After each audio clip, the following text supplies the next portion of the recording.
you to give it. Can you give me like, okay, see, because you're a powerful singer, so you must have like powerful singer influence.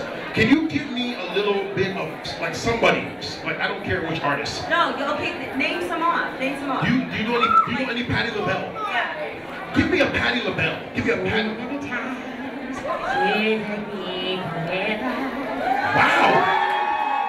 Wow. Do you have any what about Jennifer Hudson?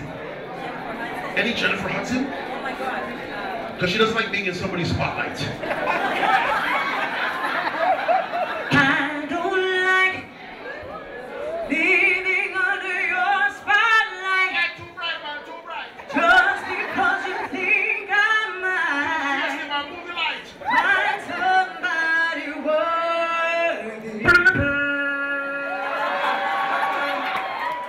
Good evening, y'all. It's your girl Sharon. Tonight, we have a very entertaining show for you. We are here at the Sway Magazine soiree for the benefit of prostate cancer. We have Divine Brown and Tricks hosting the show tonight and many different performers. So stay tuned for an amazing show. Oh, hello, good people of Yush. No stranger to our show. I understand that celebration has been going on for your birthday this month. Happy belated birthday. Well, thank you very much, beautiful face. And I also want to say shout out to E1 because they just signed me to a nice little distribution deal, so I'm very happy. Lots to celebrate in 2011. How did you get started in this business? I started out as an MC, like a club MC, just a guy who used to just hype up the crowds and stuff. And it turned into me having a radio show, and then it turned into me being a DJ, and then I was like, you know, it was like me just prepping myself to do comedy. I've always wanted to do comedy, but I was scared. You know what I mean? I was very scared. Yeah, afraid to get booed. So I would use DJing and MCing and the radio as a way to practice material on people. And one day I just got the courage to do it, and then it's been history since then. I'd love to see you do that dance, actually. The single ladies dance. The single ladies? I would cry laughing if you did. With this foolishness? Yes! What is that?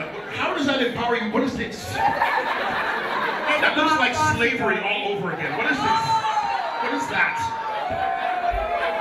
Sorry, tell Beyonce to stop it and just stick to whining and punking off light-skinned people. That's all she does.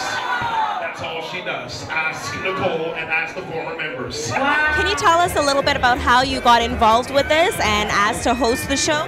Well, Sway has been really cool with me in terms of they showed me a lot of love ever since the magazines come out. You know what I mean? And you know, when they heard that I got the distro deal, they reached out to me and asked me if I wanted to do a charity event. I mean, I'm never going to say no to charity events.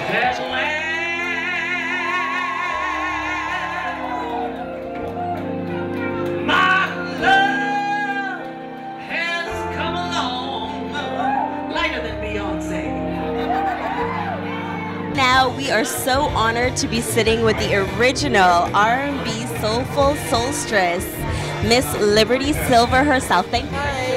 Thank you for having me. For those of you who don't know, Miss Liberty Silver was the first Black woman in Canada to win a Juno. And on that same night, you won 2, actually. That's right. So I also read about you that one of the first times you actually opened for any artist, it happened to be one of the biggest legends, Bob Marley. Yeah. So tell us about that experience.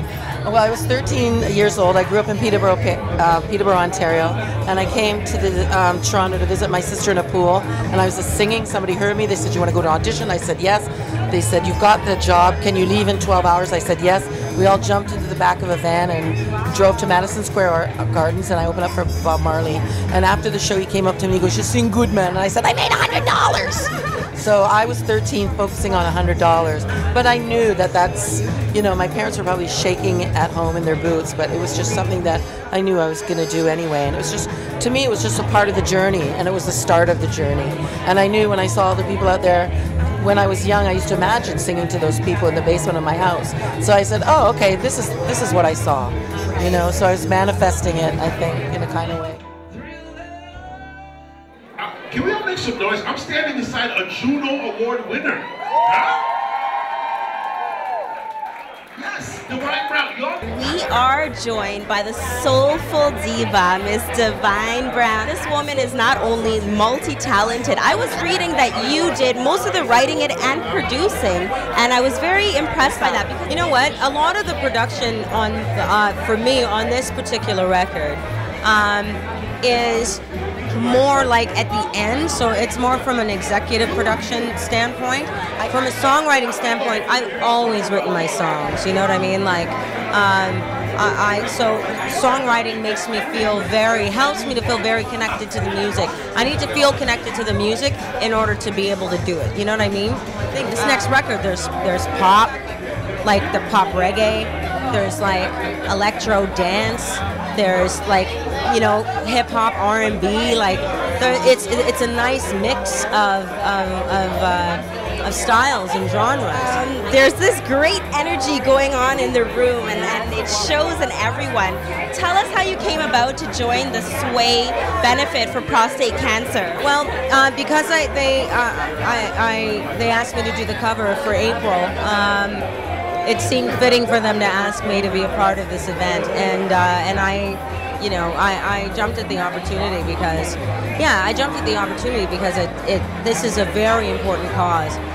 Prostate cancer is no joke in terms of how it affects black men in this country. To be honest with you, man, I don't like this.